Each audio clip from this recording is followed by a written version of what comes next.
François, bon, les carnets, je pars un peu en digression, mais à partir d'un jeu. Moi, je fais ça en général en fin de journée. T'as plus, ça y est, c'est bon, t'as fait ton boulot, quoi. Bon.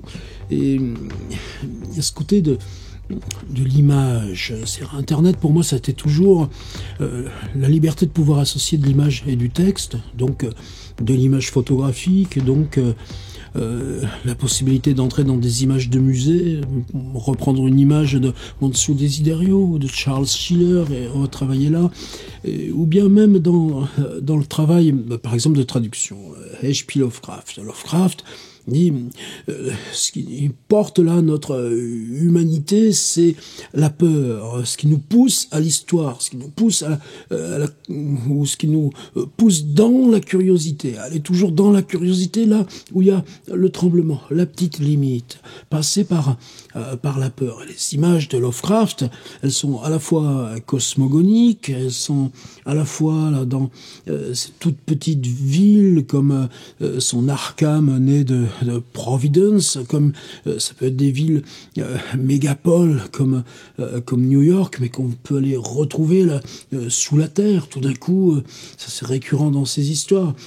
Quelque chose s'ouvre, un passage, des escaliers, tu descends, tu vois, des langages étranges, des sculptures qui sont encore plus, et puis tu découvres là ces gouffres, et dans ces gouffres, un monde qui est le monde humain retourné. Alors, est-ce que c'est là honorer cette espèce de culte de l'abîme? Ben non, parce que lui il le prend aussi chez Edgar Poe, et puis cet imaginaire fantastique, ben, il vient d'où? Tu prends Dante, il y est.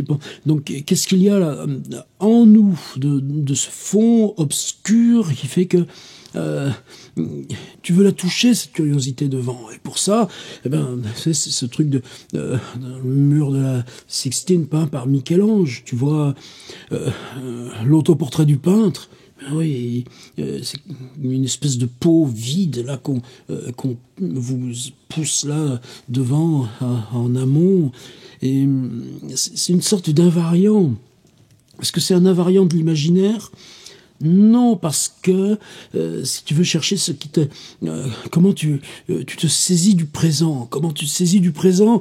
Non pas simplement la description, encore que ce travail de description, à mesure qu'il s'auto-engendre, et là aussi tu retrouves ce principe d'écriture vectorielle, là, des applications génératives, mais en tant que le langage, s'il cherche à s'accaparer là le monde, va écarter ces voiles, ces rideaux là, des apparences, ce qui opacifie, ce qui empêche de voir l'abîme dans le présent. Et le fait même d'écrire, le temps d'écrire ou le temps de prononcer le monde qui est devant toi va s'ouvrir, ce qui n'appartient pas au réel accessible.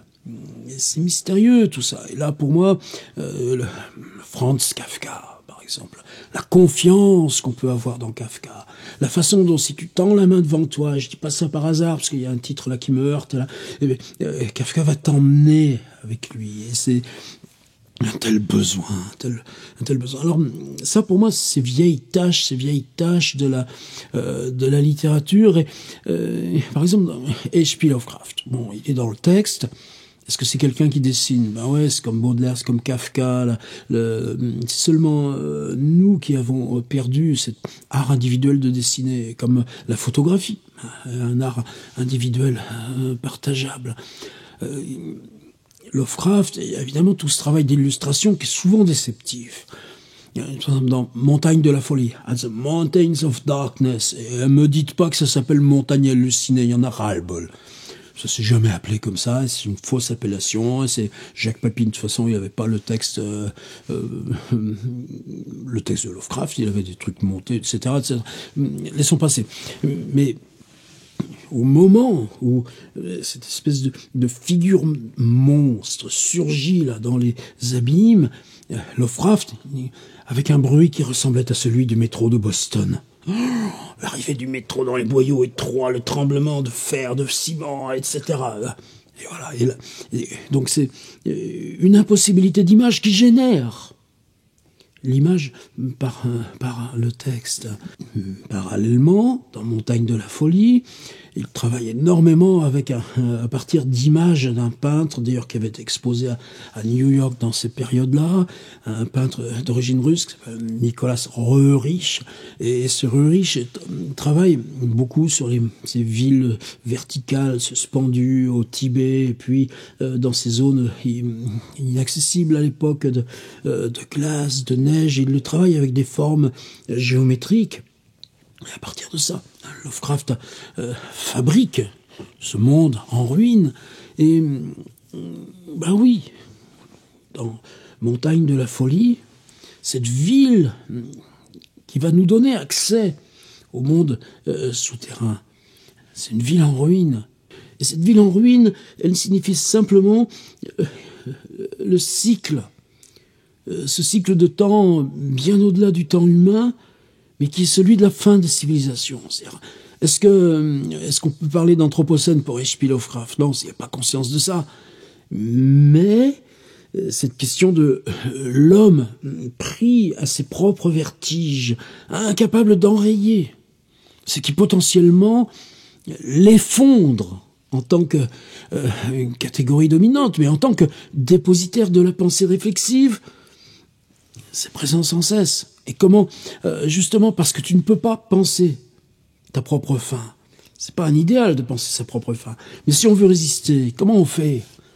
Si c'est pas justement essayer de la mettre elle-même dans un dispositif réflexif. Cette pensée, là, tout simplement, de la possibilité de cessation de soi-même individuellement en tant qu'espèce, puisque collectivement l'espèce s'en va. Eh bien, on va travailler obsessivement toute sa vie sur des masses de récits qui pour moi sont incontournables, qui sont d'autres occurrences bien en amont du temps humain, de cessation d'une domination d'espèces douée de conscience, douée de science. Et là, ça devient, pour moi, quelque chose qui m'autorise là, à explorer. Alors, ces applications génératives, juste là, elles commencent à être émergentes. En plus, j'entendais ça l'autre jour d'un proche. Ce qui est fascinant, c'est que ces énormes boîtes ont fabriqué pas des monstres, mais des choses à échelle gigantesque, comme ChatGPT avec OpenAI, ou chaque mastodonte maintenant fabrique ces modèles, mais y compris donc de génération de code, de génération dans le domaine du scientifique, génération tout simplement dans le domaine du langage. Et on arrive maintenant sur des micro-modèles, c'est-à-dire par exemple prendre la totalité des mots qui sont inscrits là dans tous mes milliers de fichiers depuis 30 ans d'ordinateur, enfin 1988, je sais même plus, je fais plus le compte, enfin ouais, un tiers de siècle d'ordinateur, et puis pourquoi pas les bibliothèques numériques que j'ai créées à l'intérieur de mes disques durs, et puis mes échanges, y compris d'emails, etc. Et là aussi, le traiter comme une entité et l'analyser là où moi je peux pas l'analyser. Donc c'est un modèle, j'allais dire géolocalisé, d'applications génératives à partir de bases de données qui sont plus celles là de bases de données générales. C'est pour ça, bon, tous ces cinémas en ce moment se dire ouais, elles se sont entraînées sur nos textes, les droits d'auteur.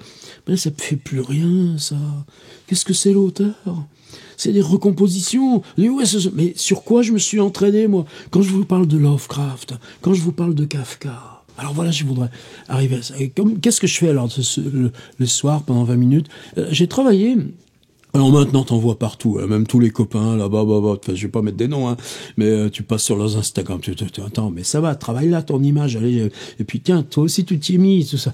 Et c'est pas si facile. Pourquoi c'est pas si facile? Parce que, évidemment, elle s'entraîne sur des archétypes. Là, par exemple, tenez, je vous prends un archétype. J'étais parti sur cette idée, chez Kafka, par exemple, t'as ça, une route longue et droite à l'infini. Dis donc, c'est pas compliqué. Jamais je n'avais vu un paysage aussi nu, aussi vite. Je marchais depuis tant d'heures déjà. Et là, moi, je m'amuse. Et toutes ces espèces de micro-histoires, je les stocke. Là, en ce moment, j'ai ça sur Ulysses. Là, donc, je dois en avoir... Ouais, bah, je sais pas. Enfin, en tout cas, je les compte plus tellement. Mais qu'est-ce qu'on fait avec ciel? Alors, le ciel semblait refléter... Tu t'amuses. C'est-à-dire, tu travailles à la Poe, à la Lovecraft, à ce que tu aimes dans les micro-histoires de Franz Kafka. Souvent, je prends des micro-histoires de Franz Kafka. Honte, tu t'entraînes avec l'existant. Et puis, j'avais eu un rêve, mais c'est un rêve qui est récurrent chez moi depuis l'enfance, chaque fois que j'ai eu de la fièvre ou un truc comme ça. Haute boule parfaitement sphérique, ici et là, disséminée. Ah bon? Et si je lui demande ça, bien plus grande que moi, était la seule présence distincte, menaçante, comme dans un rêve, si elle venait à s'ébranler et me poursuivre. Allez, calcule-moi l'image. Et là, tout d'un coup, voilà ce qu'il me donne. Ou bien, voilà ce qu'il me donne. Il m'en propose deux. Bon, c'est nul, quoi. On dirait des platanes au bord d'une nationale. Et puis là, bon, rien du tout. Donc, qu'est-ce que tu fais? Non, une route longue et droite à l'infini, de haute boule parfaitement sphérique, bien plus grande que moi. Qu'est-ce que j'ai changé? Ah ouais, j'ai changé d'abord la caméra comme posée au niveau même de la route. Et on recommence. Et voilà ce qu'il me propose. Ah, mais on a encore le coup des platanes. C'est déjà plus intéressant, mais ces alignements, il y a toujours dans l'algorithme, toujours cette production par défaut d'une symétrie centrale. Et donc tu apprends tout simplement à faire ces images, à comment tu vas jouer avec l'algorithme. Là, c'était intéressant. Dis donc, dans mon rêve, là, ça me ferait plus trop peur. On se croirait... là, t'aurais juste à remplacer ça par des trucs de menhir et t'aurais Karnak si c'était pas démoli pour faire du supermarché. Alors j'y vais, et 3 ou 5 hautes boules parfaitement sphériques de diamètre variable. Et là, c'est moi qui lui donne une injonction de plus, mais à partir de ce en quoi l'image me reste à distance. Parce que souvent, c'est ce qu'on dit, ouais, les images d'intelligence artificielle, on les reconnaît tout. Ouais, c'est vrai qu'on les reconnaît tout de suite. C'est ça qui est important. C'est-à-dire que tu vas utiliser cette reconnaissance pour l'emmener vers de l'inconnu. Mais à condition, justement, qu'on l'emmène vers de l'inconnu. Alors tout d'un coup, on arrive à ça. Là, la symétrie, boum, ça marche pas, on dirait des yeux de lapin. Mais tout d'un coup, j'ai eu ça. Et là, ça commence à m'intéresser. Alors, personnage, ça c'est une question, on va en reparler. Tout d'un coup, j'étais pas si loin de mon rêve. Est-ce que j'ai continué ce soir-là? Je me dis, et si je remplaçais maintenant par, au lieu d'avoir ces espèces de grosses boules immobiles, mais un petit peu flottantes, qui sont pour moi importantes, parce que ces figures de rêve récurrents, si c'était simplement une sorte de lézarde qui avançait, tu sais, comme cette fissure là en dessous San Francisco. Donc allons-y. Et voilà, mais là, tout d'un coup, le personnage, qu'est-ce qu'il fait? Il va aller se jeter lui-même dans la fissure. Et tu vois, il y a une perspective de ville là derrière, mais la fissure, elle est bien droite. C'est une petite route de campagne au milieu. Là, celle-ci est plus intéressante parce que la fissure se génère à mesure que le type s'enfuit.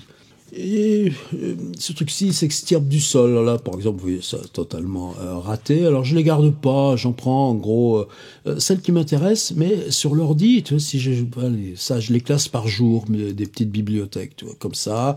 Et bien, finalement, j'arrive là maintenant à en avoir plusieurs centaines. Et ce travail là maintenant sur la statistique de cette création d'images, là, pour moi, ça commence à être intéressant. Après, je m'étais dit, allez, glissons. Si la route et cette fissure deviennent une représentation organique, presque comme d'un corps. Et là, tout d'un coup, c'est un truc de tissu nerveux qui surgit. Alors, évidemment, après, il faudrait travailler, parce que tu as d'autres petites silhouettes ici.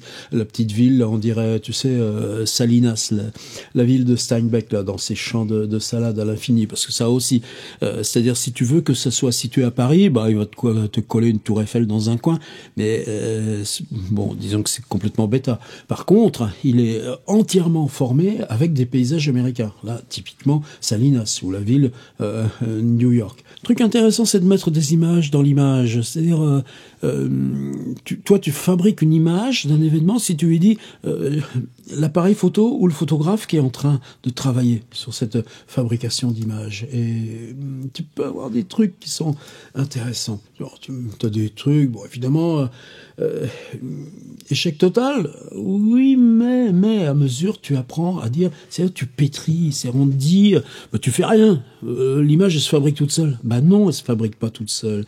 Insistons là-dessus. Moi, est-ce que je suis techniquement capable? Je comprends là les réactions de copains plasticiens. L'image ne se fabrique pas tout seul. C'est tu apprends, au lieu de sculpter dans l'argile, tu sculptes dans le pixel. Tu sculptes dans le pixel avec quoi? Des choses abstraites, tu peux. Là, moi, je travaille dans le figuratif, oui, parce que c'est question de ville, de paysage, de bibliothèque. Je vais y venir. Le pays que je veux explorer. On va voir ça, les villes et les bibliothèques. Quand tu es sur GPT, tu as soit le GPT pour les fonctions génération texte, ou soit DAL pour les générations images. Et il stocke toutes tes séries. Alors, construction de ville, cette ville qui nous semblait moderne, futuriste, indestructible, plus rien n'existait que ruines, immeubles, buildings, ruines, les usines, fonderies. C'est juste, tu vois, des lanceurs. Et là, c'est intéressant parce que quand il traduit, il interprète, c'est-à-dire il analyse ce que toi tu proposes, non pas avec ton décalage de syntaxe, les tableaux parisiens de Baudelaire, par exemple, mais comment il peut l'interpréter avec son savoir. Alors vous me dites ça veut dire ça, alors ça veut me dire ça. Alors ville, tiens ça, j'avais travaillé juste sur cette idée, par exemple, de ville sciée en deux. Tu me diras pourquoi tu veux scier la ville en deux? Ouais, mais moi je pense au surréalisme, tu sais, on va scier le Panthéon en deux et écarter les deux moitiés de 50 centimètres.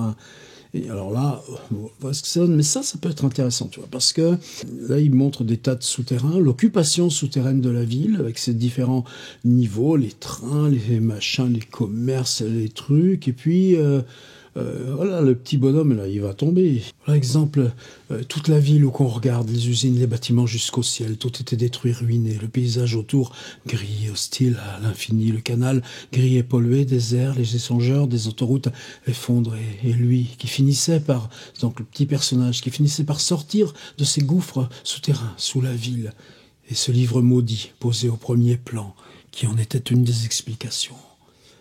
Ce que ça donne, bon, ça fait trop bande dessinée à rater, mais en tout cas pour moi, pour mon usage, c'est que je ne prends pas comme une finalité. C'est-à-dire, ce qui se fabrique ici, c'est qu'est-ce que j'avais, moi, d'images dans ce dépôt imaginaire que chacun nous sommes, qui me faisait lui induire cette recherche-là.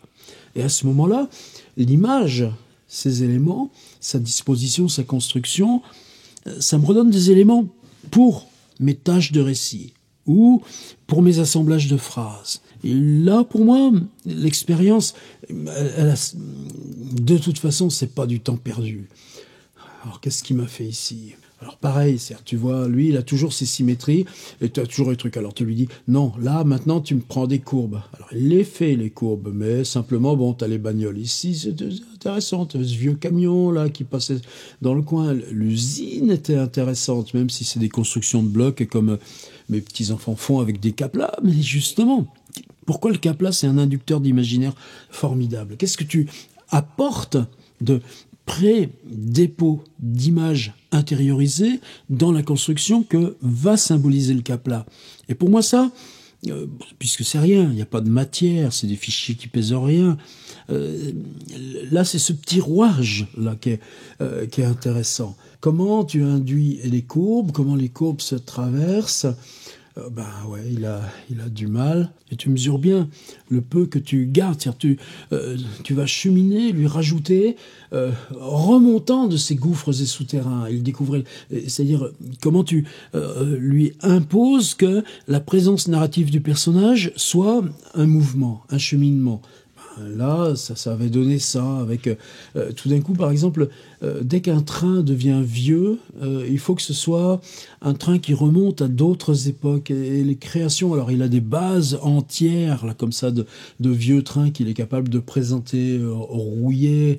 Dans l'ancien palais, on avait rassemblé la totalité des livres récupérés de toutes les bibliothèques du pays. Quand on avançait dans, tu vois, on est dans du récit de voyage qui est comme parfaitement indatable. Ça pourrait même être Kublai Khan, les villes invisibles d'Italo Calvino.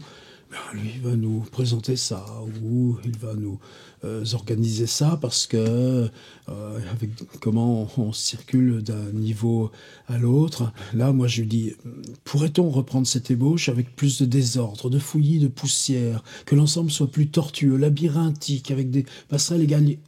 Et voilà, et tout d'un coup, ça devient encore... là, par exemple, comment les empilements de livres deviennent matière. C'est-à-dire que la structure du bâtiment devient elle-même empilement de livres, et non plus livres rangés. J'avais continué. Qu'est-ce qu'on avait fait avec celle-ci ? Là, bon, toutes ces silhouettes, ça annule tout intérêt. Donc je lui dis, les silhouettes sont une fausse piste, on va les enlever. Et... il me les enlève. Et là, le bonhomme, il semble tout surpris. Par contre, j'ai retrouvé la grande symétrie, le côté un petit peu religieux. Et puis, on avait rajouté la ruine. Et ça, est-ce que c'est un truc bizarre en moi ? Mais en même temps, il y a combien d'années, y compris sur le web, mais aussi dans des livres publiés encore bien plus longtemps, qu'on a toujours fait collection ou inventaire photographique, par exemple dans les crimes de guerre. Quand on détruit une bibliothèque, quand on bombarde une bibliothèque, qu'est-ce qu'on perd, chacun d'entre nous, même loin, ou la ruine de la bibliothèque, l'incendie de la bibliothèque d'Alexandrie. Et travailler sur ces figures, c'est-à-dire tu produis pas une bibliothèque imaginaire en ruine, tu essayes de chercher comment tu formules en toi ce petit truc qui tremble dans l'idée de la bibliothèque détruite, comme on en a tant collectionné d'images de ces bibliothèques détruites. Et là, tout d'un coup, ça devient un travail pour maintenant aussi. Et là, tout d'un coup, elle est à ciel ouvert. Alors, quelquefois, tu rates. Tout d'un coup, j'avais dit que, on était dans le moment même de l'effondrement. Et tu vois, le petit bonhomme, il va étouffer dessous. Bon, aucun intérêt. Fausse piste. Par contre, celle-ci, tout d'un coup, c'est que là encore, c'est la structure. Alors, elle prend l'idée de ruine. Qu'est-ce qui te met ? Un petit peu d'acropole, de forum romain. T'as même les statues. Évidemment, à cette époque-là, même, la question du livre, elle se pose pas du tout comme ça. Mais il construit son archétype de ruine, et quand la ruine devient poussière, elle se matérialise comme livre. Donc le livre devient incarnation de ce qui, dans la ruine, tout simplement n'est que pierre. Faut pas surévaluer tous ces trucs-là. Alors est-ce que je les garde, ces trucs ? Oui, je les garde dans un coin. Là, tu vois, là, je reprends mon archive, donc sur mon abonnement ChatGPT. Je le maintiendrai là quelques mois, tant que j'aurai à m'en servir.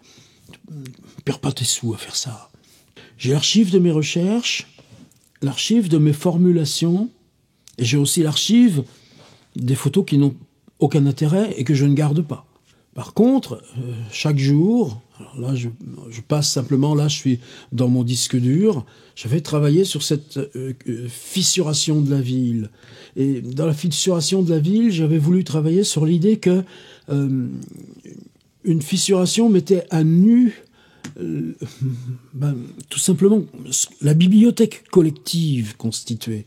Donc là, on est dans un immense bâtiment imaginaire de bibliothèque, et la ruine fait émerger ces étages souterrains.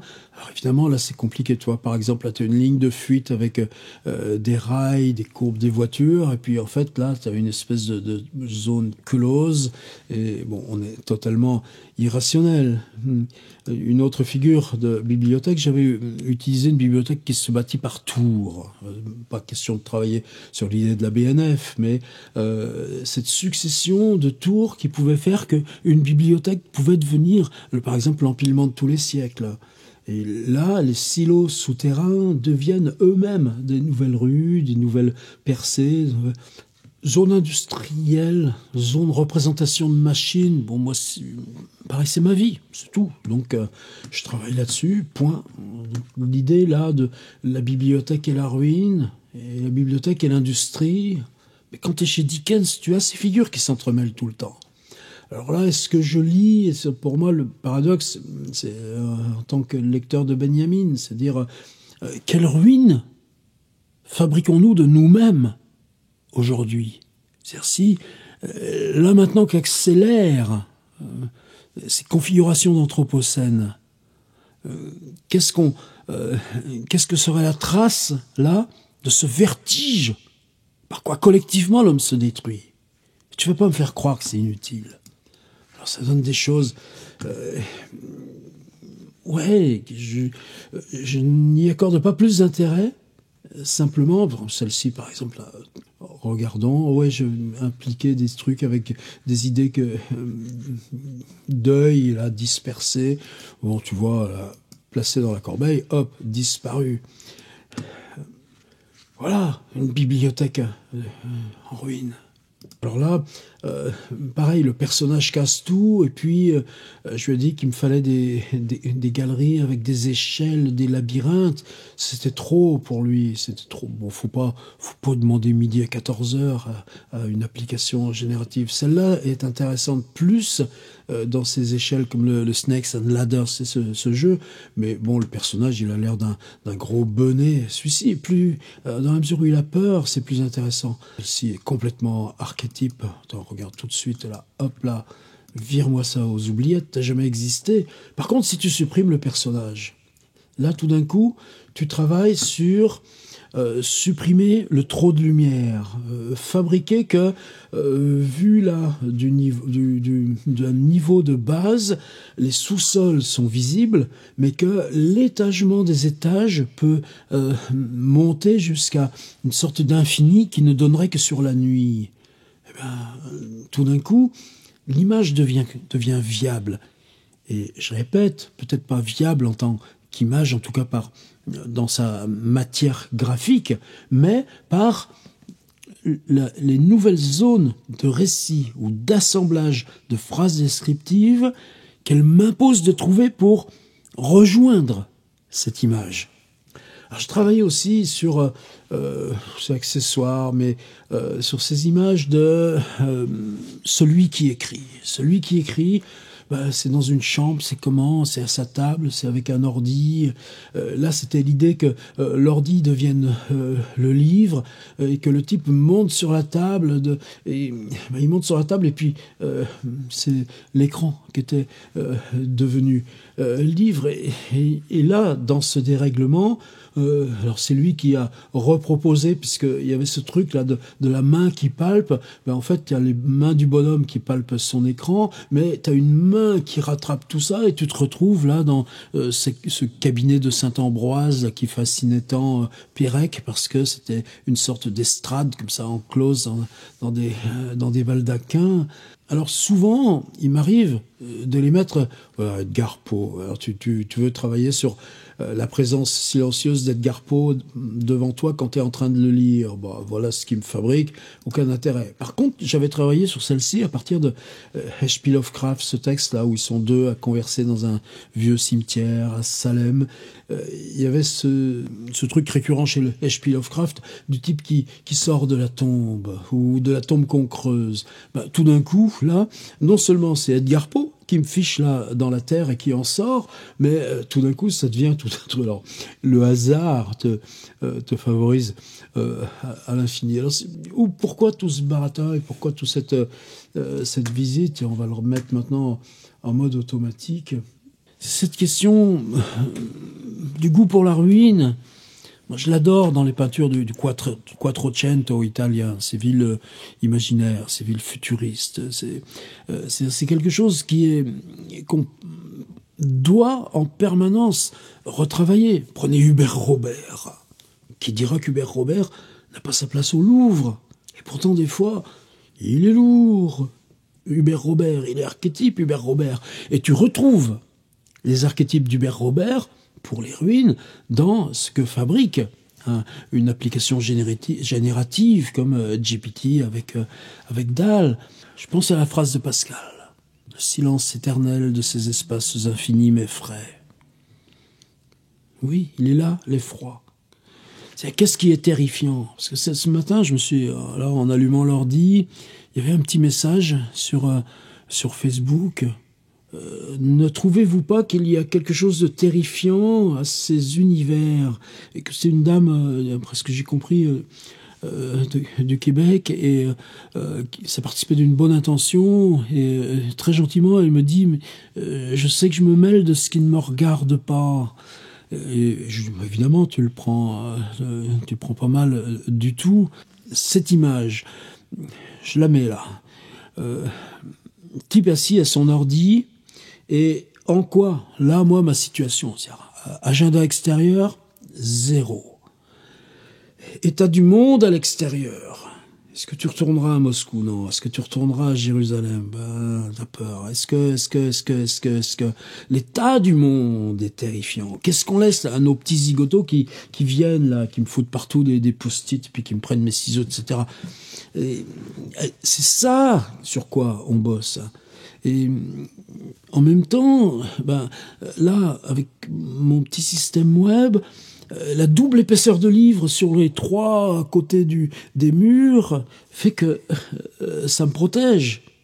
Et parallèlement, parce que je parlais d'Edgar Poe, mais je peux prendre ou mon Lovecraft ou mon Kafka, cette littérature, elle est de l'invention mentale qu'il nous lègue, du devoir d'invention mentale.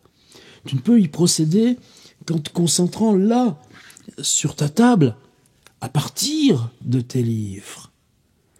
Et c'est un double mouvement, c'est-à-dire se séparer du monde. Est-ce que tu as le droit de te séparer du monde? Ce matin, je disais un truc là, qui m'horrifiait chez une amie. Je disais, mais combien des gens sur mon mur Facebook ont réagi à ce truc-là du président? Mais non, mais j'ai pas envie de réagir à ces trucs-là. Justement, ailleurs, on se met dans un ailleurs. Ça n'empêche pas d'être citoyen dans les mails, dans les trucs, dans l'information, dans le travail que tu fais en permanence sur toi-même, dans les essais que tu avales, le travail politique que tu essayes de faire, mais que tu essayes aussi de faire. Là, je vois le journal de travail de Bertolt Brecht, qu'on fait nous dans la littérature. Chacun à son poste, les copains. Et c'est là qu'on peut être fort, si chacun est à son poste. Alors dans ces images, pour moi, il y a de quel droit tu t'arroges de te protéger dans tes livres, de te séparer du monde parce que te voilà dans tes livres. Si tu es là, dans cette enclosure avec les livres, ta table et ton travail, où il y a une fenêtre quand même sur le monde, c'est l'ordi. En quoi ce travail-là, par cette enclosure, te réouvre à ce que tu dois atteindre pour que la littérature signifie là, aujourd'hui, dans le présent. Et ça, c'est compliqué. Alors, cette remarque ce matin, ne trouvez-vous pas qu'il y a quelque chose de terrifiant aux univers? Alors, oui, parce que... mais oui, mais une usine en ruine, là, allez, on prend la bagnole, on va dans les zones industrielles de Tours, et tu vas voir le nombre de petites boîtes fermées. Voilà, je m'arrête là. Mais cette question de l'inquiétude, de l'angoisse, en quoi elle est aussi légitime, matériaux, littéraire. Alors je m'étais défilé par une pirouette, je dis oh terrifiant, moi, vous savez, j'aime pas trop les adjectifs. Je constate, finalement j'utilise ces trucs d'application générative parce qu'ils me permettent de générer des constats à échelle plus large. En quoi l'image narrative qu'on construit dans chaque bribe de récit, on peut, elle, la remettre en question et l'élargir pour encore plus près du présent, y compris dans ces symboliques de la destruction, de la nuit, et savoir que là, il y a quelques milliers de kilomètres, même pas, et les bombes qui tombent. Et je pense qu'on a le droit. Alors, Oui, par exemple, j'ai pas besoin d'installer des personnages dans ces images. Sinon là, cette figure de l'auteur, est-ce que c'est terrifiant? Probablement. Mais c'est ça, là, qui nous réouvre la fenêtre sur le monde. Alors, vous avez probablement vu sur mon mur Facebook, si vous venez si vous me suivez sur Facebook, là, souvent je le remets comme ça, je m'amuse avec une image de profil. De toute façon, quand je mets ma tête sur Facebook, ils me disent c'est encore pire. Pourquoi en direct entre deux policiers? Ça va, j'ai jamais pu ma tête sur Facebook. Rassurez-vous. Mais là, avec ce jeu d'une image profil prise à cette allégorie de l'auteur via application générative, et puis narration de bibliothèque, de ville, de paysage onirique, c'est les 3 directions que je poursuis. Les prompts, là, les rédactions successives, les états, je collectionne tout aussi, je stocke, mais je garde dans mon ordi. Dès que sur Facebook, j'en remplace une par la suivante, je l'élimine des archives, c'est pas la peine d'aller chercher. Et par contre, cette collection là de centaines dont je trie à mesure, j'en fous à la poubelle. À mesure que j'avance, j'enlève les strates qui me conviennent pas. Là, je m'attendais pas. Il y a encore 3-4 mois, non, c'est encore plus précis que ça. C'est le 16 novembre. Mon pote Patrick de Fribert, qui lui aussi a évolué dans son usage, qui revenait de l'Ukraine justement, nager faire du déminage là-bas, à 60 balais. Des mecs là qui vivent là près de Chenonceau. Ils s'en vont 15 jours en Ukraine faire du déminage en mer Noire. Et t'as vu là qu'on a accès à Bing là et puis le soir, ben voilà. Donc je suis pas au bout de cette petite expérience. Si on a que ça embête, simplement les copains, tâchez de faire vraiment les vôtres. Et faites gaffe parce que ça devient vite du gnangnan si on fait pas gaffe. Nous gnangnan-terons pas, nous ne gnangnan-terons pas. Ciao, à demain.